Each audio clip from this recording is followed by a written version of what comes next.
já agradecer a ABC Crim mais uma vez e colocar o seguinte: todas as palestras desde cedo estão sendo maravilhosas. Tenho certeza que até o final do dia será muito enriquecedor.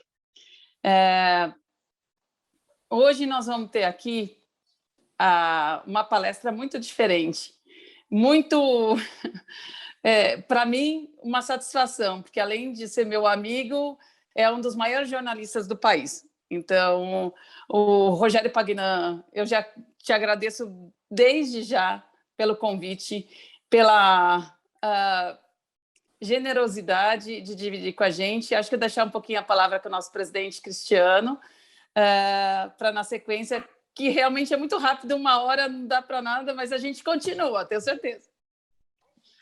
Bom dia a todos e a todas. Eu gostaria de agradecer a nossa vice-presidente, advogada Roseli Sólio, diretamente de São Paulo. Sou o professor Cristiano Carrilho, presidente da Academia Brasileira de Ciências Criminais. Queria agradecer a todos e a todas que estão participando desse evento. Vim fazer a minha saudação, parabenizar a mesa anterior nessa data tão importante, né, do 11 de setembro, que fez brilhantes explanações. Então, sigam o Instagram da ABCCrim, @ABCCrim. Agradeço a todos e todas e passo agora a palavra para a nossa vice-presidente Roseli Sólio. Para quem não me conhece, professor Cristiano Carrilho, aqui de Recife. Venham a Recife.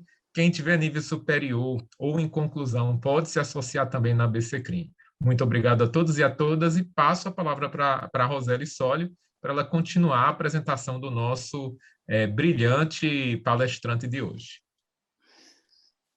Obrigada, professor Cristiano. Estou com saudade de estar no Recife, aí, ó, vontade de estar na praia. Bom, para a gente não perder muito tempo, nós vamos hoje tratar de um assunto que passou a ser talvez o crime do século do Brasil. O caso Nardoni, ou da menina Isabela Nardoni, alguns chamam de um jeito, outros de outro. Fato é que, já para o final do processo, eu fui convidada pela defesa do casal a compor a parte técnico-pericial, não só atuando como advogada, mas na parte técnico-pericial. E, desde que a gente assumiu o processo, se identificou muitos problemas. Se identificou falha da polícia, falha na coleta de depoimentos, falha de um monte de coisa. E, apesar de todas essas falhas terem sido apontadas, o casal continua sendo taxado como dois com mentes criminosas, 2 pessoas mas que teriam matado essa criança. Depois de um longo tempo, apesar de já conhecer o nosso brilhante Rogério Pagnan, não sabia que ele estava escrevendo um livro, e, para minha surpresa, ele escreve um livro demonstrando essas falhas, e eu gostaria que ele agora já começasse a colocar, e para cada um de nós já começar a pensar: será que foi isso mesmo que aconteceu? Será que o apontamento da imprensa não levou 2 inocentes para a cadeia? Pagnan, muito obrigada, e já a palavra é tua. Antes de mais nada, muito obrigado, Roseli, pelo convite, pelas palavras generosas, também para o Cristiano e todo mundo aí da academia pelo convite. Eu me sinto honrado em participar de tantas pessoas importantes, já estendendo essa elogio a Roseli, que é uma das principais advogadas do país, respeitada no meio, né? Não só para a defesa das pessoas, mas também conhecer muito da ciência, né? E ela estava dizendo sobre a obra que eu escrevi. Foi nessa obra que eu acabei falando também com a Roseli, acabei conhecendo o trabalho dela. Eu já conhecia anteriormente, mas pessoalmente conhecia a partir do livro, e também encontramos em outros casos, porque a Roseli também ela é chamada para outros grandes casos, e eu acabei cobrindo essas outros crimes que ela estava participando ali ativamente. Um deles que acabou virando série da Netflix, recentemente, né? E ela teve uma participação muito importante naquele caso para que o resultado fosse quase uma absolvição para cliente que ela defendeu muito bem. Então, mas eu gostaria de pedir uma ajuda para o pessoal compartilhar pelo tempo, eu acho que eu não vou conseguir apresentar todo o material, que eu quero deixar uma parte para as perguntas e também para a Roseli manifestar conhecimento dela desse caso. Então, esse é um livro que eu lancei em parceria com a Record, né, que é uma das maiores editoras do país, em 2018, quando completou 10 anos do crime em São Paulo, né? Foi 29 de março de 2008, ele foi cometido, esse crime. Então, 10 anos depois, eu lancei essa obra. E ela demorou tanto assim porque foi um trabalho de apuração, um trabalho de investigação jornalística, né? E ao final da obra, algumas pessoas me perguntam o que eu acho que aconteceu, porque eu apresento as provas e deixo as pessoas analisarem aquilo que aconteceu. A Roseli, ela tem uma posição muito assertiva sobre a inocência dos dois. O que eu posso dizer ao final desse trabalho é que a versão oficial que foi apresentada, ela não encontra lastro nas provas apresentadas pelos peritos, pelos policiais, e que acabou se tornando a versão oficial e como se fosse a certeza absoluta do que aconteceu. Então, gostaria que passasse para outro slide, por favor, e gostaria que todos olhassem para essa cena, tanto para a imagem do... Volta um pouquinho, por favor. A imagem do Alexandre e da Ana, né? As mentes criminosas que, na ideologia popular, são os monstros aí que praticaram o crime. Pode passar, por favor? Então, a base das acusações foram praticamente 3. Pode passar. Primeiro foram a perícia, as provas periciais, que tiveram grande peso nesse caso, porque não havia uma testemunha ocular, não havia câmeras nos locais onde o crime foi praticado. Pode passar.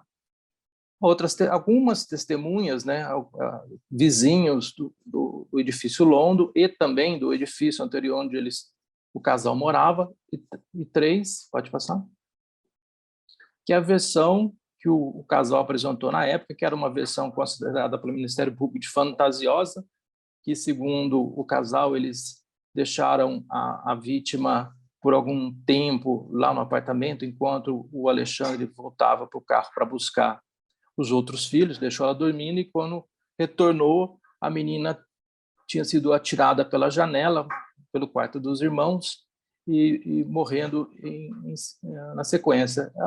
A versão era fantasiosa, segundo o Ministério Público e a polícia, porque desde o começo o Alexandre e a Ana apontavam a possibilidade de um ladrão ter feito isso, né? Que é uma versão que não aconteceu antes nem depois desse caso, né? De um bandido entrar no apartamento para roubar ou fazer alguma coisa e atirar a pessoa, a vítima, uma das integrantes da residência, pela janela. Então, era uma versão absolutamente desconhecida, e para o Ministério Público foi uma versão criada pelos dois para tentar fugir da prisão. Por favor.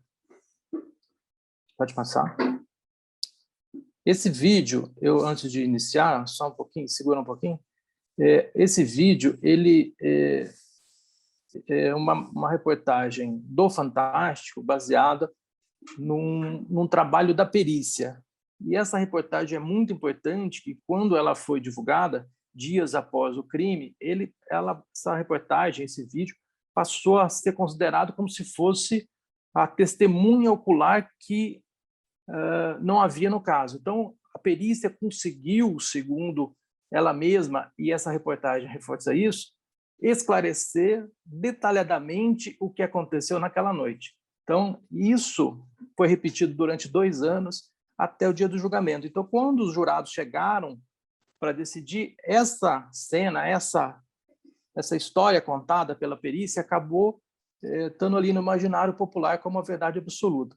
Pode colocar, só para a gente lembrar o que foi dito nessa reportagem e a precisão que a perícia havia dito ter alcançado.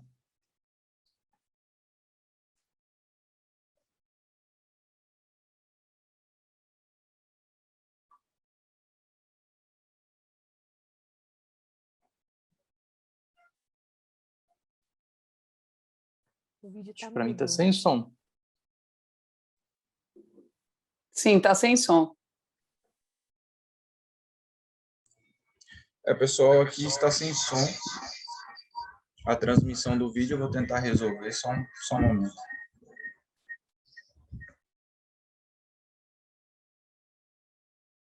Só para não deixar sem... Enquanto ele ajusta, né? Esse material que ele é apresentado foi feito pela perícia e eles contrataram uma empresa que faz trabalho em 3D. Então, eles fizeram uma reprodução simulada, a perícia tirou algumas fotos, e depois a perita-chefe levou para um estúdio 3D para que aquilo ficasse demonstrado numa espécie de vídeo, numa animação 3D, passo a passo do que aquilo que a ciência havia conseguido desvendar do crime. O vídeo ele é curtinho, ele tem 5 minutos, mas ele é muito importante até para sentir assim a energia da época, né, a empolgação até do repórter em apresentar, e foi uma informação exclusiva que o Fantástico conseguiu na época, né? E as reportagens do caso Nardoni, elas tinham e ainda têm grande audiência, né? A última reportagem que foi divulgada quase 10 anos depois, que é uma suposta carcereira que admitiu ou disse ter ouvido uma confissão da madrasta, ela alcançou, segundo as informações internas, mais de 30 pontos de audiência num domingo à noite. Então, mostra o grande interesse das pessoas por esse caso, né? Mesmo passando muitos anos, não, Rogério? Muitos anos. Eu, como a Roseli disse, que é um dos principais casos do país, eu concordo com ela plenamente, até pelo grande interesse das pessoas que ainda existe, né? Conseguiu?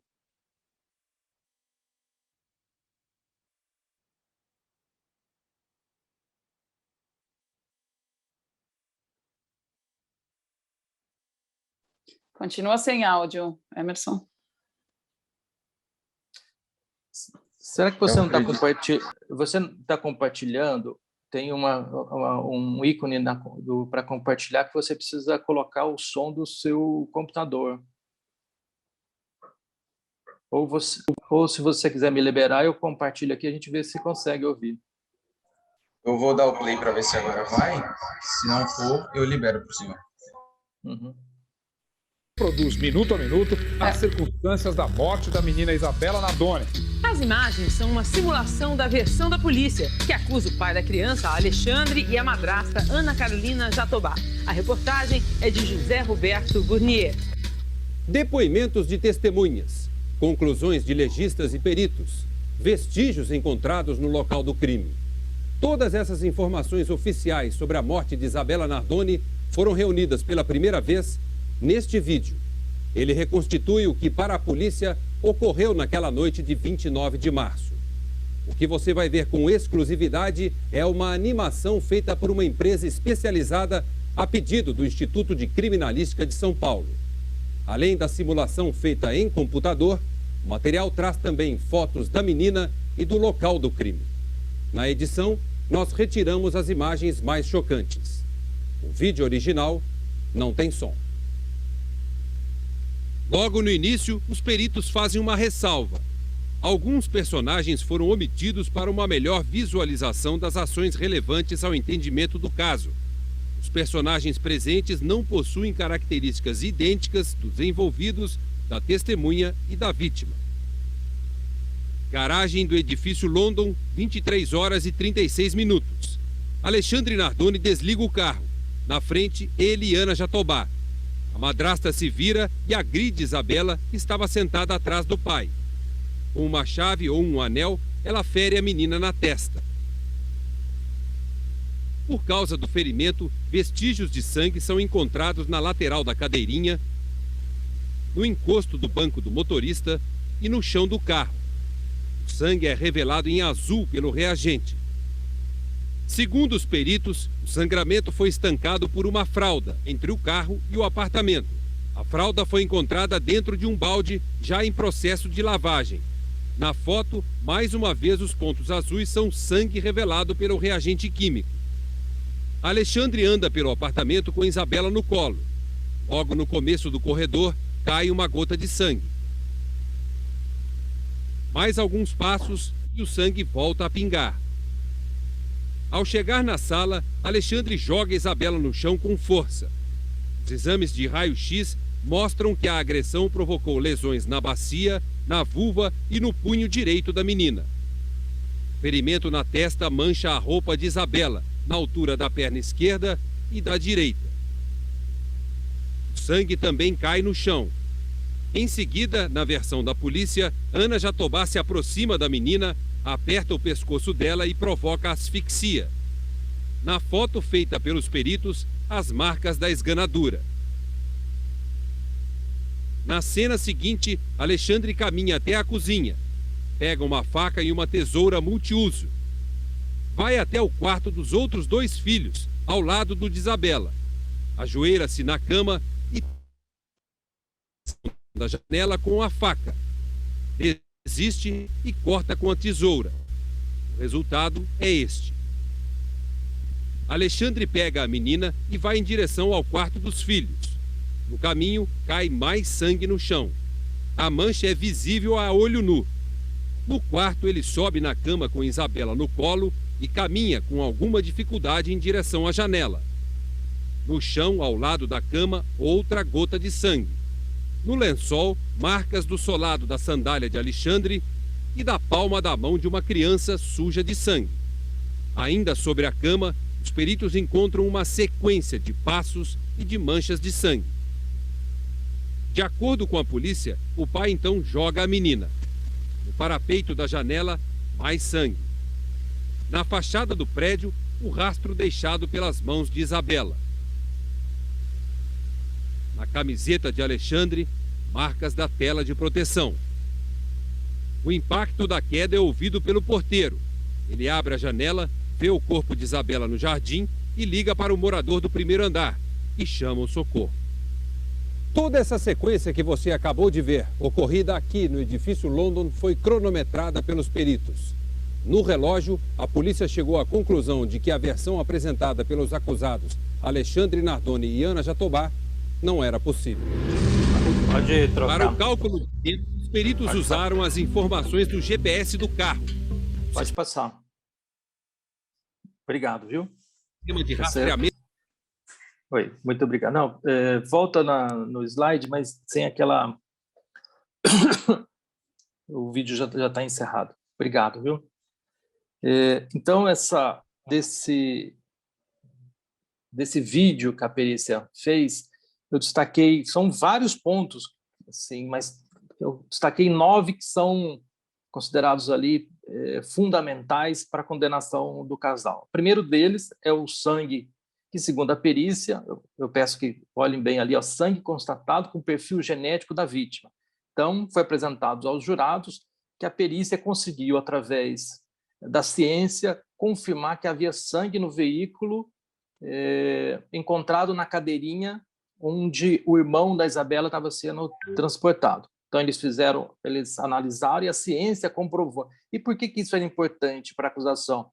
Porque demonstrava que a agressão da vítima começou dentro do veículo. Pode passar.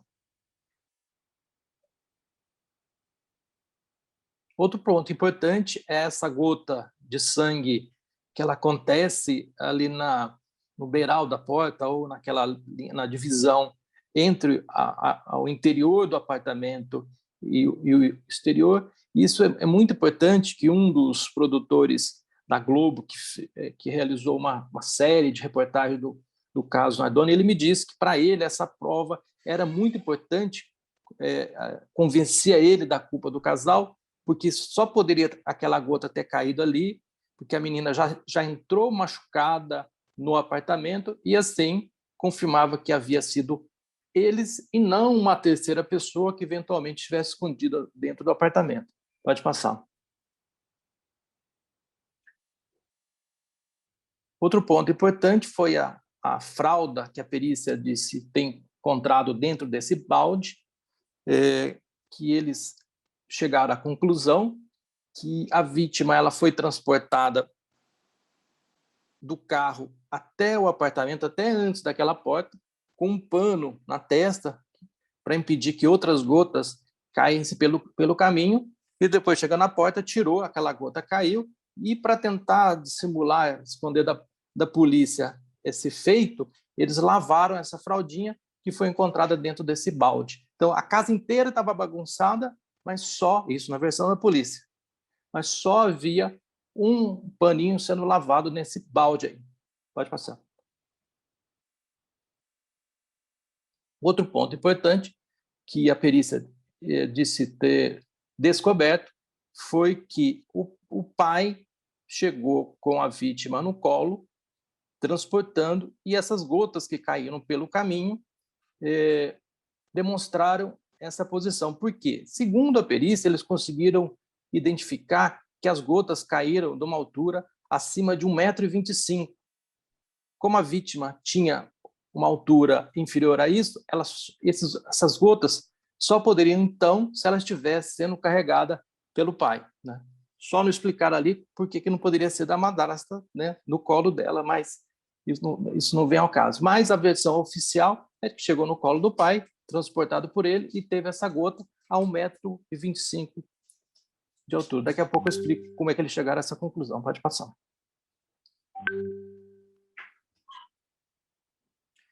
Outra informação, que o pai, por algum motivo desconhecido, atirou a criança ao chão, onde aconteceram aqueles ferimentos no pulso e na bacia. Pode passar.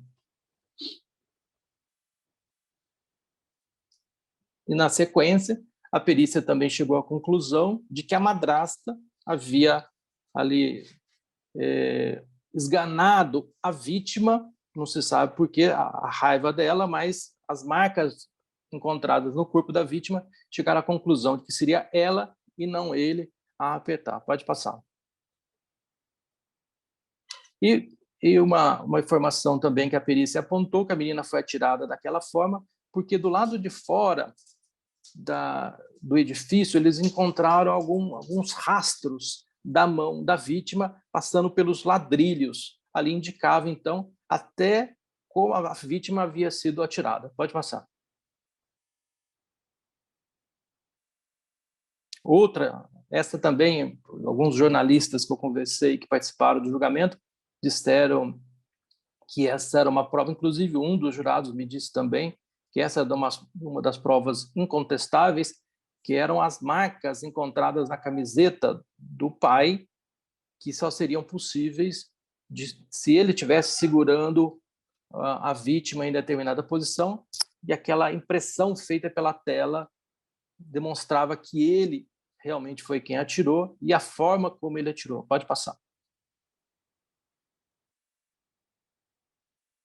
E, por fim, tem a versão do Valdomiro, que ouviu a queda, o barulho do corpo batendo ao gramado, porque na época havia até uma desconfiança, isso até a família da dos acusados me disse que havia suspeita de que ela não foi morta, ela não foi tirada pela janela, que ela havia sido morta no apartamento e colocada ali no gramado. Então, a versão dessa testemunha do Valdomiro era importante para reafirmar que ele disse ter ouvido um barulho. Pode passar. Então, esses são os pontos que eu destaquei da perícia, né? Pode passar. Da testemunhas, eu não vou entrar em detalhes e nem da versão por conta do tempo. Pode passar. E vamos voltar. Essas são as pessoas que participaram da reprodução simulada, que deram base a esse vídeo. O seu Lúcio, pode passar, que ele ouviu o Parapai. Pode ir.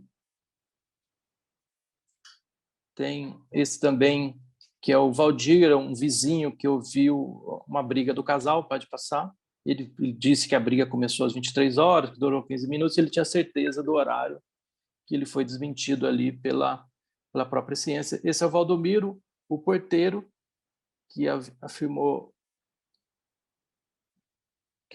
essa sobre a queda. Deixa eu voltar.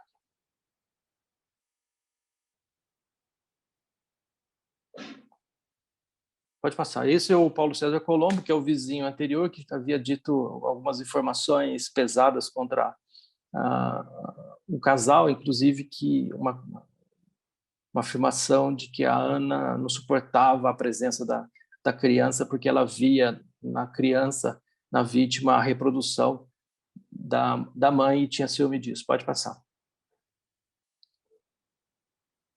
Pode passar? Então, e a versão que eu disse, que contada por eles, que era apresentada de uma forma bastante diferente e para a acusação era fantasiosa. Pode ir.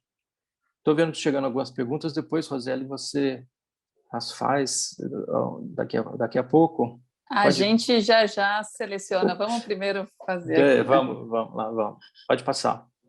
Então, essas são as bases da acusação: perícia, testemunha e a versão. Pode ir, por favor. E aí tem uma propaganda do livro que eu faço. Pode só um pedacinho, depois você já tira. É isso. Pode ir. Leiam, então, é maravilhoso. Só para dizer, o livro ele não apresenta pontos assim da forma que eu estou apresentando, porque eu preferi contar de uma forma diferente, que atendesse todo tipo de público, não só advogados, peritos, policiais, mas também como atingiu grande faixa de público, né? Professoras, psicólogos. Então eu apresentei de forma diferente, e esse material que eu estou apresentando aqui não chega a 1% do material que eu consegui apurar. Está vazando um som, poderia para o pessoal fechar, por favor? E essa, assim, antes de mais nada, esse é um livro que ninguém gostaria de escrever, né? Que envolve a morte de uma criança de 5 anos, então não tem alegria nenhuma, mas é importante. Como um acidente aéreo, você tem muitas vezes que apurar o que aconteceu para que outros casos não aconteçam novamente. Por favor. Pode passar. Então, agora vamos... essa versão é a versão oficial. Agora vou dar uma versão não oficial, essa que o livro traz. Vamos lá. Primeiro ponto. É sangue mesmo nessa que havia encontrado no veículo, né? O Canguçu de Almeida, que é o desembargador que ficou prevendo desse caso, ele me disse que essa era a principal prova para ele que o convencia a manter o casal preso, que era o sangue na cadeirinha, então não tinha jeito de ser uma terceira pessoa. Para essa obra, eu ouvi uma pessoa chamada Norma Bonacurso, que foi quem criou o Instituto de Perícia que analisa o DNA, e eu pedi para ela analisasse o laudo para mim, do sangue, e pudesse me esclarecer se havia sangue ou não, porque a defesa, no começo, afirmava que o laudo era inconclusivo e a acusação dizia, não, ele é totalmente conclusivo. Só te interrompendo um pouquinho, Rogério. A defesa, inicialmente, não era a nossa defesa, tá? Que ele se refere, gente. Era o Rogério Neres, o Ricardo Martins e o outro advogado, eu esqueci o nome, daqui a pouco eu lembro. Mas essa defesa, eles apontavam que era inconclusivo e a acusação de forma conclusiva que era sangue. Então, a Norma Bonacurso, como uma das principais especialistas do país, ela me disse, não, é conclusivo. Mas olha a conclusão que ela aponta. Pode passar. Pode passar? Então, desse lado esquerdo, nessas bolinhas coloridas, é o material que foi encontrado dentro do veículo. Realmente foi extraído um material biológico na cadeirinha. Que pode passar. E esse material biológico, eles não sabiam de quem era esse material, por isso foi feita essa análise. Pode passar. E eles compararam com 3 pessoas dessa cena. Indivíduo A, indivíduo B e indivíduo C. Pode passar. Então, aqui, essa numeração é o material que foi encontrado, 14, 15, 16 e 17, que foi encontrado naquele material biológico da cadeirinha. Pode passar. E o que eles fizeram? Eles compararam. Pode passar. Pode ir. Pode ir. Pode ir. Então, o que eles fazem? Eles pegam do indivíduo A, eles analisam a primeira casinha, assim, vamos dizer de maneira leiga. Então, eles analisam ali, eles fazem como se fosse um bingo. Tem o 16 e 17? Tem o 16 e 17. Tem 16 e 18? Tem. Não tem. Tem que ter as duas. Se só tiver uma só o 16 não basta. E ali tem o 14 e 15. Tem 14 e 15? Tem. Então, eles vão preenchendo. Pode passar. Então, eles vão fazendo casinha, entre aspas, casinha por casinha, combinação genética por combinação genética, e vão chegando à probabilidade mais próxima daquele material biológico. E aqui, como tem 14, 15, 16, 17, 4 numerações, determinava que isso era uma mistura biológica, que havia mais de um elemento ali, porque é no máximo duas casas numéricas. Pode passar. Então, eles foram, pode ir até no fim, para a gente acelerar. Então, eles foram fazendo, fazendo uma comparação do material biológico que foi encontrado com o material extraído, segundo a perícia, de 3 indivíduos envolvidos nesse crime. Pode passar. Pode ir até o fim. Pode ir. Então, ao final da análise de todas as probabilidades ali, são 15 casas numéricas, e no fim tem se é masculino ou se é negativo. Então, pode passar. Do indivíduo A, comparando com o material biológico, eles identificaram que a probabilidade de ser essa pessoa analisada com o material biológico era 50% de probabilidade. O outro, pode passar? Chegaram à conclusão de 56%. E, por fim, pode passar, o último indivíduo analisado chegou-se à compatibilidade de 81%. Pode? Uma coisa que é importante aqui, só não foi mais, porque percebam que no material biológico tem X e Y, indicando que era o material biológico encontrado era do sexo masculino, e esse de 81% é do material biológico de uma mulher, de uma pessoa do sexo feminino. Pode passar. Então, quem são essas pessoas? Primeiro, o que tem menos probabilidade de compatibilidade era da vítima. Segundo,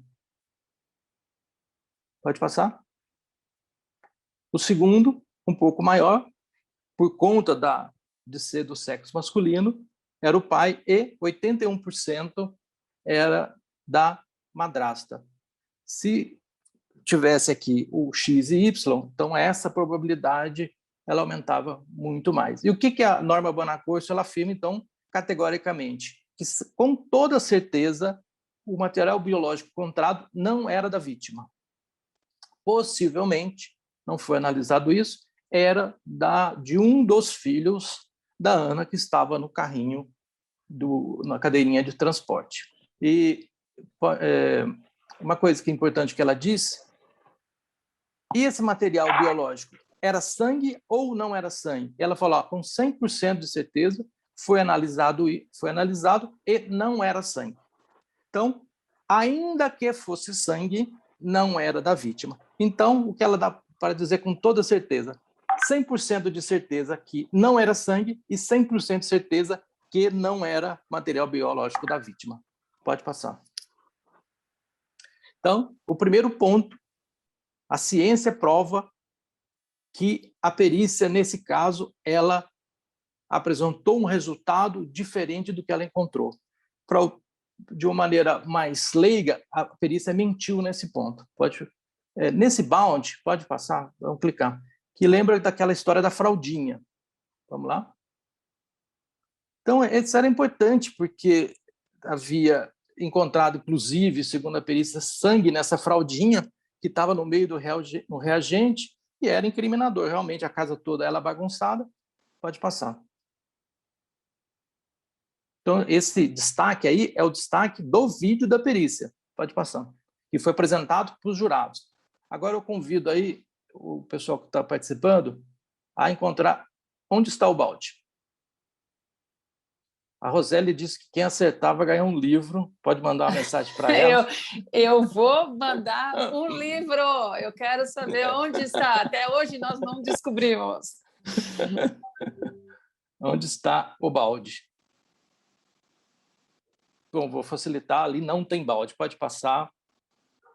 Isso. A Andrelise acertou. Não tem balde. Pode passar. Bom, Roseli, você anota o endereço da Andrelise. Agora, eu quero chamar a atenção. Para essas fotos. Qual que é o problema aqui? Vamos lá. As duas fotos são fotos da perícia. Não são fotos tiradas pela família, não. São o material feito pela Polícia Científica de São Paulo. Exatamente. E que estão nos autos, não é que ficou lá jogada, não, hein, gente? Algumas dessas fotos eles não apresentaram, viu? Algumas delas, com certeza, não estão no processo, mas estão estão lá na perícia. Na Polícia Científica. Isso. Então, a Delise também acertou. Percebam que do lado esquerdo da foto, o balde ele é cinza. E do lado direito, há um balde verde, né? E reparem também que, de um lado, tem menos bagunça do que do lado direito. Então, sim, também está o ângulo diferente da foto, mas é para mostrar o seguinte. Primeiro, a bagunça que foi feita pela perícia, porque a casa estava sob a responsabilidade da Polícia Científica. Então, eles bagunçaram esse local, não sabe por quê, e o balde que eles falaram que estava lá, não estava. E se tinha algum balde, não se sabe exatamente onde estava esse balde. Aí, outra dúvida que é apresentada até pelo trabalho da perícia. No dia 18 de abril, quando o casal foi indiciado, os peritos e os policiais disseram para o casal a seguinte pergunta: como vocês explicam que na casa estivesse nada sendo lavado e havia pendurado no varal uma fraldinha? Então, a versão apresentada no dia 18 é diferente que eles apresentaram ao final. Já não era no balde, era no varal. E aí eu chamo a atenção de vocês. Olha quanto outro material pendurado no varal. Ou seja, não era só a fraldinha, tinha uma série de outras roupas ou objetos aí pendurados que indicava que, na verdade, não era só a fraldinha que estava sendo lavada nesse local. Pode passar. É muito nervoso num caso só. Jesus! Pode passar, eu faço um destaque dos baldes, né? Agora da soleira, que o produtor da Globo, que é um dos principais do país, considerou que fosse para ele uma das provas que foi o casal mesmo que matou a criança. Pode passar. Então, eu chamo o destaque ali. Então, como se fosse num jogo de futebol, aquela linha, né, que divide se a bola entrou no gol ou não, o pingo está naquele ponto. Pode passar. Aí eu chamo a atenção para essa foto. Qual que é o problema da foto? Que é, supostamente, aquela gota que a perícia considerou na linha divisória do gol, né? Dou-lhe uma. A linha verde ajuda ali a identificar. Dou-lhe duas. Volta um pouquinho, por favor. Dou-lhe três. Alguém percebeu o problema, não? Então, o pingo, medindo pela porta ali do lado da esquerda, que tem aquela linha verde, ele está exatamente. A distância é outra, Raiz. Você percebe que ele está a mais de 1,20 m de onde a perícia diz ter encontrado. Agora, o mais grave disso nem é a distância, que por si só já desmonta essa versão tão incriminadora. Mas o mais grave disso, se a gente aproximar e analisar ali, vai ver que o pingo encontrado, na verdade, ele é como se fosse uma canetinha que passaram na foto. E por que isso? Segundo a perícia, aquilo ali não é uma gota de sangue. Aquilo ali é, na verdade, uma reação química produzida quando eles encontraram, utilizando o luminol, eles jogaram esse tal de luminol, que é uma substância química que reage com o ferro, inclusive com o ferro de sangue, então eles produzem uma luzinha, vamos dizer assim, de forma bastante leiga, uma reação luminosa, e a perícia vai lá e aponta aquele local como possível local de extração de prova. Então, o que eles têm que fazer? Quando eles detectam que há uma reação, eles precisam, isso é obrigatório, ir até o local e passar um cotonete, tem um nome científico para isso, uma gaze, qualquer coisa para tirar aquele material e levar para o laboratório para confirmar se é sangue ou não. E por que isso é importante? Porque o luminol, esses reagentes, o Blue Star, ele reage também com outras substâncias que tenham ferro, ketchup e outras coisas. A Roseli pode explicar melhor que eu. Mas é fato que a reação, eles tiraram a foto, mas não levaram para o laboratório para fazer a análise em laboratório, como eles fizeram na cadeirinha da criança. Então, cientificamente... Só terminar aqui. Então, cientificamente, não dá para dizer que é sangue. A própria perita que fez essa análise, ela disse que não levou para fazer a análise, porque, para ela, já estava claro que era da vítima, então não precisava fazer essa análise. Pode falar, Roseli. Exatamente o que você disse, né? Os reagentes químicos que são utilizados em uma cena de crimes, eles são apenas indicativos. É o laboratório que confirma se aquilo é sangue, se é sangue humano, que tipo de material biológico é, enfim. A coleta desse material tem que ser confirmada lá no laboratório. E sem contar que, quando foi feita essa perícia, já havia se passado mais de 4 dias da data em que aconteceu o crime. Sim, a perícia foi 7 vezes no local. Então, essa foi a primeira vez, segundo a perícia, que eles tiraram foto com máquina digital desses pontos. Então, o fotógrafo ele não estava muito acostumado, segundo a perícia, a tirar fotos disso. Então, nesse ponto específico da prova, apresentado para os jurados como dos principais indícios contra o casal, na verdade, ele não existe. Ele não está no ponto onde a reprodução do vídeo aponta e também não dá para dizer que é sangue. Isso qualquer cientista sério vai dizer. Não dá para dizer que é sangue com base numa foto de uma reação. Pode passar. Aí, outro ponto importante é as gotas que caíram no chão, e eu gostaria que vocês reparassem a cena, essa do vídeo, e também a outra imagem que vai virar em seguida. Pode passar. Então, reparem aqui que as gotas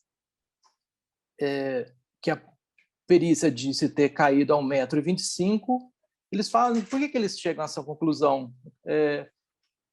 Do lado direito tem um destaque ali, até medindo o tamanho, eles chegam à conclusão seguinte: quando tem uma gota que cai a 1,25 m de altura ou mais, ele tem essa característica, tem uma gota, um núcleo do sangue, e no entorno tem as gotinhas satélites. Então, ele demonstra que ele bateu e teve o respingo das outras gotinhas. Então, isso é possível afirmar que, segundo a perícia, a vítima ela estava numa altura de 1,25 m. Aí eu chamo a atenção para vocês do que foi encontrado verdadeiramente no chão do apartamento. Tem a mesma característica?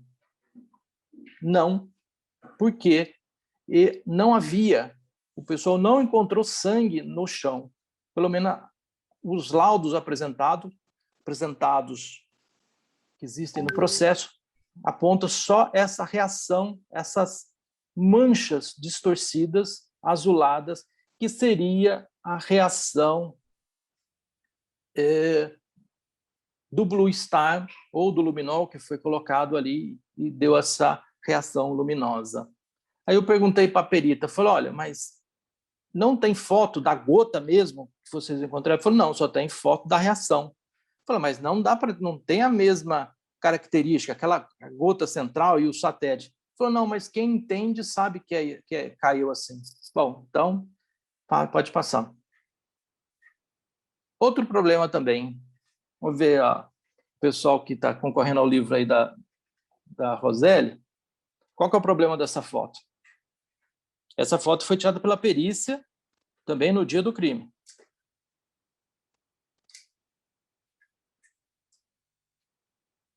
Exatamente. Qual que é o problema dela? Lorena. O nome da minha filha é Lorena.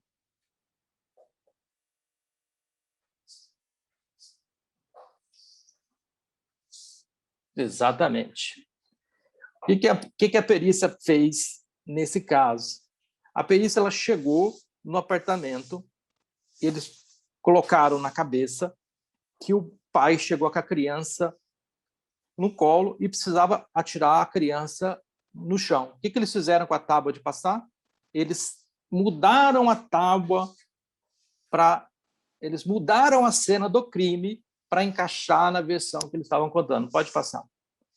Então, percebam aqui, essa é da local do crime e essa aqui é no dia da reprodução simulada. Então, perceba no cantinho da foto, a mesa já está em outro local.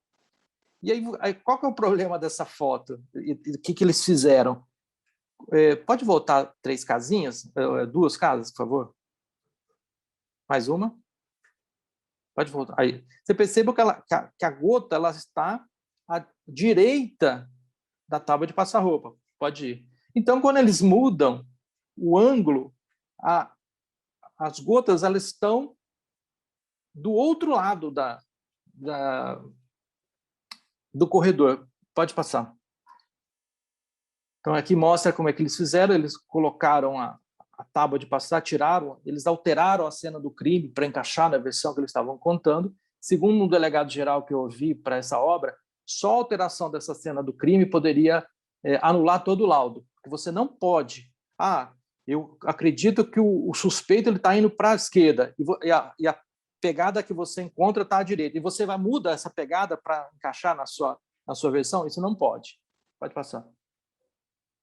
E outra coisa que foi apresentado pela perícia é que a criança ela foi atirada pelo pai naquele local. E como é que eles chegaram a essa conclusão? Porque ela tinha um ferimento no pulso e também na bacia, que, segundo a perícia, também teve uma interferência na vulva da vítima. Então, na versão que eles apresentaram, eles chegaram a essa conclusão que ela foi atirada ali porque tem esse ferimento. Agora eu pergunto, uma coisa lógica, né? Acho que das principais provas que a gente tem é a lógica. Como é que eles sabem que ela foi atirada aqui e não foi atirada do lado do carro? Ou foi atirada na porta? Ou foi atirada em outro local? E mais, isso os cientistas mais sérios, os médicos que eu vi, eles falam, não dá para saber se esse ferimento foi que o pai atirou ou da menina caiu a 20 metros de altura, atirada pelo 6º andar. Eles acreditam que a menina teve o ferimento atirada do lado do sofá, machucou o pulso e a bacia, e caiu de 20 metros de altura e não machucou nada. Então, a lógica nos aponta que essa versão ela não encontra embasamento científico para sustentá-la. Pode passar. Outro detalhe que a perícia disse, que é a madrasta que havia esganado a vítima. E eu falei com o médico que analisou o corpo, ele me disse, o médico responsável para fazer o laudo de análise do corpo da vítima, o principal responsável, ele me disse, não é possível dizer quem apertou o pescoço. Para ele, se fosse apontar alguém, se fosse dar um chute, tentar adivinhar, ele apontaria que poderia ser o pai e não a madrasta, diferentemente do que o vídeo apresenta. Aí eu falei com a perita que chegou a essa conclusão. Falei, mas como a senhora chegou a essa conclusão se o médico que analisou o corpo diz que não é possível afirmar e para ele poderia ser homem? Não, pelo seguinte, me contaram que o Alexandre ele roía a unha e a Ana não. Então, aquelas marcas na unha, na nuca encontrada na vítima, é da unha da Ana. Falei, mas onde está isso no processo? Não, alguém me contou, não sei quem foi. Então, alguém contou para a perita que o Alexandre roía a unha e ela não, e por isso ela chegou à conclusão que foi ela por causa das marcas de unha na nuca. E o pior é que o médico me diz que aquelas marcas encontradas na nuca da vítima não são marcas de unha. Possivelmente foi provocado pelo estirão da queda ou por outra possibilidade. Até tinha um coqueiro que eles apontam lá no chão onde a menina caiu, poderia ter provocado essas marcas. Porque chama atenção, nesse caso, dessa esganadura, que tem marcas na nuca e não tem no pescoço. Como é que você mata uma pessoa só apertando a nuca dela? Então, cientificamente, baseado até no médico que analisou o corpo da criança, não dá para dizer que foi a madrasta que fez isso. Isso já muda tudo, porque altera a denúncia do Ministério Público. Pode passar.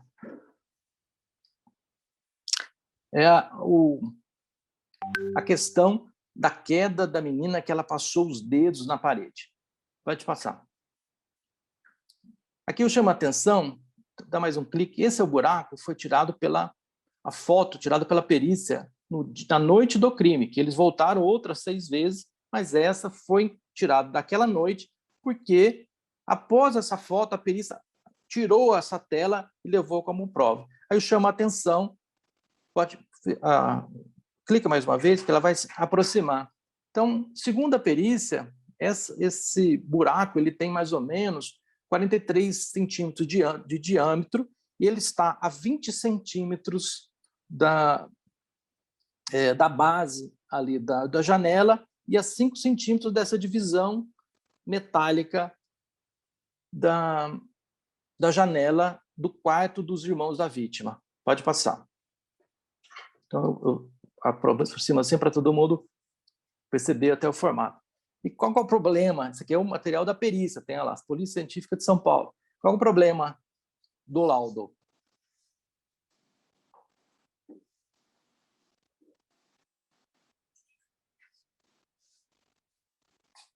Dou-lhe uma.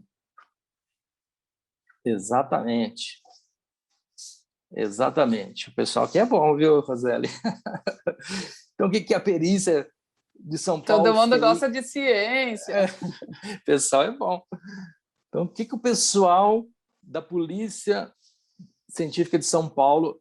Eu não vou falar a Polícia Científica de São Paulo, não, porque isso foi uma coisa bem particular de uma perita em específico que decidiu fazer. O que eles fizeram? Aperta, por favor. Então, você, aqui mais próximo, Aperta de novo, por favor. O que eles fazem? Você olhando de dentro, o buraco ele está mais ou menos nesse círculo vermelho que eu apontei. Então, o que a perícia fez para encaixar na versão deles? Está vendo que o risquinho ali? Eles fazem o quê? Pode apertar? Então, eles alteram o buraco de lugar para encaixar na versão que eles contaram. Então, eles vão mudando a cena do crime de acordo para encaixar com essa versão deles. Pode passar. Por que eles fazem isso? Por que eles alteraram? Porque os riscos que eles encontraram na parede, aquelas fitinhas brancas que eles colaram ali na parede, eles só se encaixariam se o buraco fosse em outro local. Se eles deixassem o buraco no local certo, não se encaixariam no material que eles encontraram. Pode ir. Aí chama atenção, tá vendo aqui? A reprodução que eles fazem não passa nem perto da mão onde eles disseram que encontraram os risquinhos. Pode passar. Agora, daquela prova incontestável que, segundo um dos jurados, ele condenou o casal também por conta dessa prova, e vários jornalistas que eu ouvi, eles disseram o seguinte: essa prova não tem como, prova que foi ele mesmo e pronto, acabou, não tem como rebater. Pode ir. Então, como é que eles chegaram a essa conclusão? O que a perícia fez para chegar a essa conclusão de que aquelas marcas encontradas na camiseta do Alexandre eram exatamente foram produzidas porque ele segurou a filha pela janela? Então, eles fizeram 4 testes. O primeiro teste, eles fizeram um dublê de Alexandre com características aproximadas, colocar a cabeça para fora da janela. Eu chamo a atenção para a base do corpo do dublê de Alexandre, que coloca ali o corpo sobre uma mesa. E o segundo teste, eles colocam o Alexandre com a cabeça do lado de fora e depois com um braço. E eles chegam à conclusão que não era compatível as marcas encontradas se ele tivesse feito isso, né? Que o Alexandre ele descreve da forma como ele tinha feito e, segundo a perícia, era incompatível. Pode passar. Então, eles fizeram o terceiro teste. Agora chama a atenção para a forma como ele está apoiado para segurar o material. Então, eles fizeram... O que eles fizeram aqui? Ele está só com o braço para fora, segurando um peso aproximado de 25 quilos, que era o peso aproximado da vítima. E por que o peso era importante? E sem o peso não teria uma compressão ideal para que ficasse desenhado na camiseta o desenho da tela. Pode passar. Então, aqui um destaque, né, do peso, a força que ele faz, o promotor ele destaca isso para os jurados. Olha a força que ele está fazendo. Pode passar. Pode passar.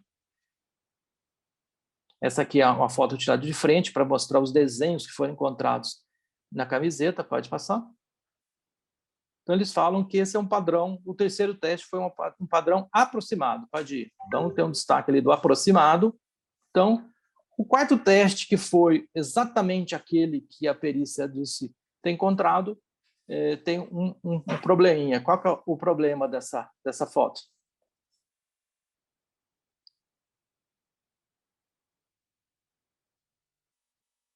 Temos muitos, Rogério.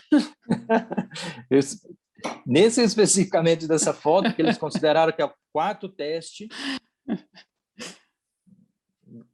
Vamos lá, o pessoal que é olho vivo. Dou-lhe uma. Mais que isso. Elorá? Exatamente, Carolina.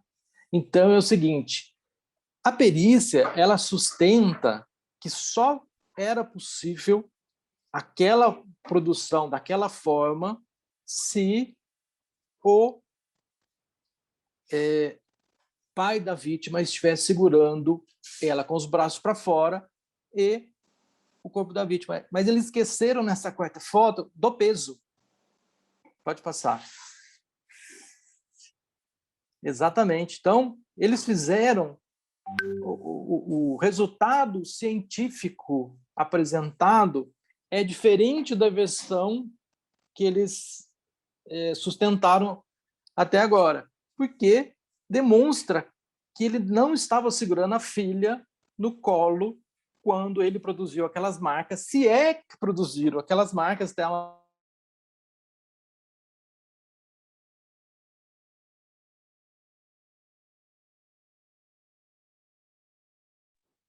Ficou sem som, Rogério? Tem que estar com peso para produzir? Tinha. E por que esse quarto aqui não tem? Ah, não, que essa foto foi tirada um momento depois que ele havia segurado. Mas o importante... Falei, então a foto é errada? É foto errada. Mas ele segurou antes. Então, é a versão dela versus o... É a versão dela versus os documentos. Eu tive uma queda de energia elétrica, estava programada, eu vou continuar. Vocês estão me ouvindo? Sim, estamos ouvindo, Rogério. Ah, então, caiu do computador, eu vou continuar agora pelo celular. Então, pode passar. Então, segundo a perícia, o resultado totalmente compatível entre os padrões apresentados é aquele que não tem o peso. Aí eu perguntei um especialista, um perito lá do Rio, que ele trabalha só com isso, ele fala, Rogério, não dá nem para analisar isso que você me mandou. Isso aqui eles inventaram, né? Que não tem padrão do buraco, não tem padrão da mesa, não tem padrão de nada. Então, eles foram testando até chegar. Cientificamente, não dá para dizer nada do que foi parece que cientificamente não tem valor nenhum. Então, uma das principais provas apresentadas para a condenação do casal, ela cientificamente ela é imprestável, que ela apresentaram uma foto diferente e depois sustentaram um resultado para os jurados que eles não conseguiram chegar. Pode passar. Me permite só Lógico, uma colocação, Rogério? Além disso tudo que o Rogério está colocando, gente, eles dizem que o Alexandre estava em cima de uma cama. O ensaio Exatamente. É feito em cima de uma base fixa, que não tem a maleabilidade de um colchão, a instabilidade de um colchão. Ou seja, um ensaio científico que de científico não tem nada. E nas duas primeiras fotos, ele está ainda sobre uma mesa, que é a versão que ele contou, que se ajoelhou na cama para olhar pela janela. Então, nas outras duas, ele só é possível segurar o peso ou não segurar se ele estivesse de pé. Então, eles não conseguiram chegar ao resultado, embora tenham sustentado isso até agora. Exatamente, Raíssa. Aqui, uma coisa que é importante da queda que foi verificada com a ajuda da testemunha Valdomiro. Então, eu gostaria que trocasse a tela, por favor. Então, os investigadores aí, o pessoal que está me deixando bastante feliz com as observações, qual que é o problema dessas fotos apresentadas?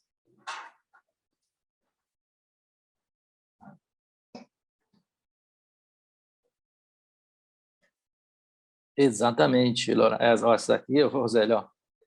Exatamente, Magali. Então, Exato.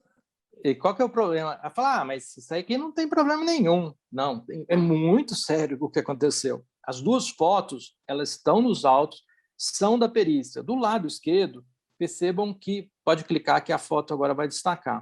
Do lado esquerdo, pode clicar, por favor? A vítima, segundo a perícia, ela foi encontrada com uma posição com a cabeça virada para a escada. Pode passar? Então, tem a direção dela apontada pela escada. Pode passar? E, na outra foto, da reprodução simulada que sustentou o vídeo, ela está para outra posição. Pode passar. Certo? Vai falar, mas qual que é o problema? Eu identifiquei que foi o problema porque eu ouvi o morador do primeiro andar, que é o senhor Lúcio, ele me explicou que naquele a primeira foto foi baseada na versão contada pelo o vizinho, aquele que ajudou na reprodução simulada depois, que é o Valmir, que é um técnico de segurança, que ele falou que estava apontado para lá.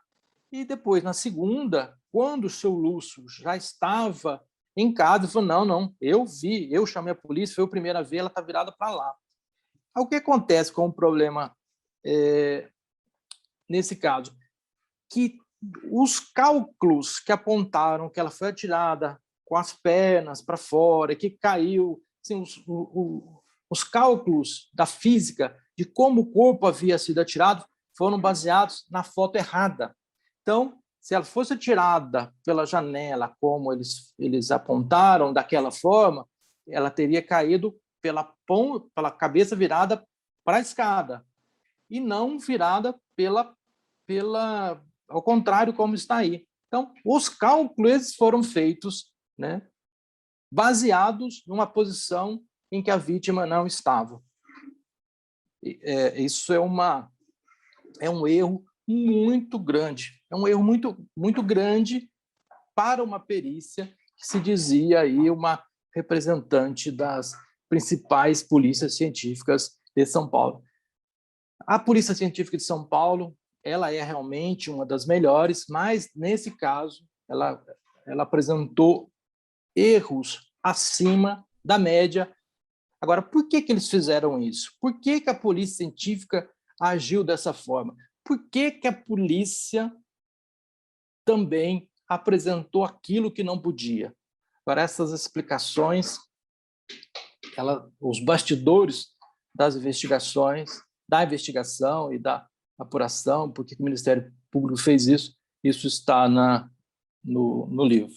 Roseli, devolvo a palavra aí. Se tiver perguntas, por favor, eu estou só com dificuldade de ler agora adequadamente, porque pode fechar, porque não dá mais tempo, já estouramos o nosso prazo. Gente, dá vontade de ficar, né? Independente de eu ser ou não a advogada do casal ainda, juntamente com o Dr. Roberto Podival e toda a equipe dele, dá vontade da gente continuar só para mostrar que o que é feito é uma aberração, uma verdadeira forma de colocar 2 inocentes na cadeia. Ontem, ou seja, em 2008, foi com o caso Nardoni. Pensem vocês que amanhã pode ser um de nós. E não é só a Polícia Científica de São Paulo, é a Polícia Científica do Brasil. E quantos inocentes estão na cadeia? E pergunta a você, agora, Rogério, a pergunta é para você. Qual é o pior dos crimes? Você sabe que eu respondo, faço bastante palestras para alunos de jornalismo, para alunos de direito, de psicologia. Eu falo, olha, a única coisa que eu não respondo porque é o pior dos crimes. Por qual justificativa? Porque no livro eu apresento o que eu encontrei de ruim e de favorável ao casal. E deixo para as pessoas analisarem, elas tirarem a conclusão do qual é o pior dos crimes. Porque uma coisa que eu aprendi, inclusive com a Roseli, é o seguinte, quando você vai fazer um trabalho sério, se você começar já com uma certeza do que aconteceu, ao final você vai tentar reforçar aquilo que você já tinha desde o começo predisposto a encontrar. Então, nesse caso específico, eu deixei de lado as minhas convicções, deixei de lado também essa coisa terrível que é lidar com o assassinato de uma criança de 5 anos, que é uma coisa muito difícil. Eu tenho um filho nessa idade que quem de nós gostaria que a Isabela estivesse na faculdade hoje, tendo uma vida, quer dizer, é muito difícil. Então, mas você precisa deixar de lado isso. O que eu fiz nesse caso, embora seja favorável à defesa, nesse caso em específico, dessas provas que eu estou apresentando, mas antes de tudo, uma defesa do jornalismo e uma defesa da sociedade. Se nós admitirmos que a polícia ela fraude provas, que ela produza indícios para condenar alguém, nós estamos concordando que ela faça, plante, né, que ela intruja prova, um revólver, droga, ela apresente um laudo desfavorável de embriaguez ao volante. Olha, se a polícia acha que e ela pode criar provas para sustentar isso, aí já não precisa de justiça, que é aquela coisa.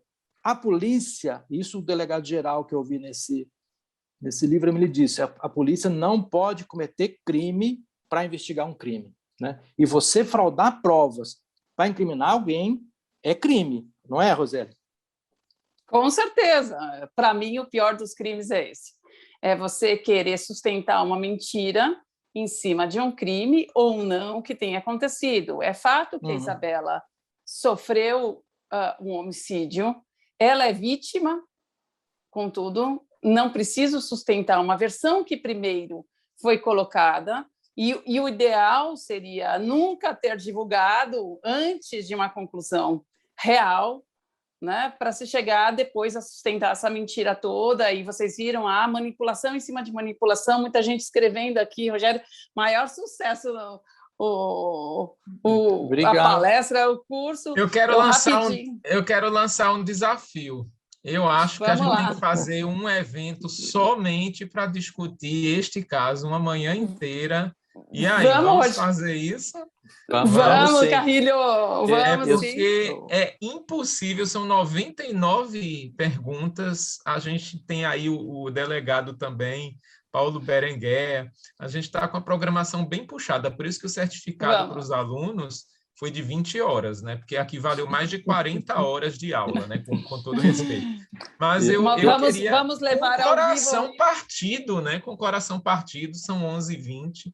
Eu com coração desculpa ter estourado o tempo aí, que eu me empolgo, né? Eu vou convidar o nosso querido jornalista, né? Aí que tem uma atuação no Folha de São Paulo brilhante, né? Vamos convidá-lo novamente. Vamos aí, estamos com um grupão Mentes Criminosas que a gente criou, depois a gente vai colocar aí esse grupão aí para outras pessoas entrarem, para a gente fazer outros debates, né? Porque eu acho que isso é só o começo de uma grande discussão. Eu só tenho a agradecer, Roseli, pela indicação da mesa, pela presidência da mesa. Rogério, muito obrigado. Você fez um trabalho de perícia, né? A BCCNIS está de portas abertas para você ser um dos nossos membros também. Obrigado. Só, Cristiano, reforçar uma coisa. Essa obra, só para deixar claro, que a minha obra não é para provar que eles são inocentes, ou culpados. O meu trabalho não é esse, né? O trabalho totalmente imparcial. É totalmente imparcial. As pessoas que analisam a obra, parte diz o seguinte: eu continuo acreditando que eles são culpados. Outra parte fala, olha, eu acho que não tem elementos para condenar o casal. Então, isso eu deixo para quem analisa a obra, eu não tomo parte, o jornalista não tem que tomar parte, tem que ser justo, para o bom e para o ruim. Porque, na época, o pessoal falava assim, não, você está defendendo o vagabundo, não sei o quê, bandido, monstro. Olha, o trabalho do jornalista não é defender ninguém, é defender a sociedade, independentemente se as pessoas... Porque tem aquela coisa, né? Todo mundo fala, tem um clamor popular, vamos linchar. Não é assim, né? Então, somos uma sociedade, eu preciso evoluir. A ciência é prova disso, o trabalho que vocês fazem, então, de parabéns. Obrigado pelo convite mais uma vez. Eu que agradeço. Muito obrigado. Gente, obrigada. Obrigada, Rogério. Passo a palavra para a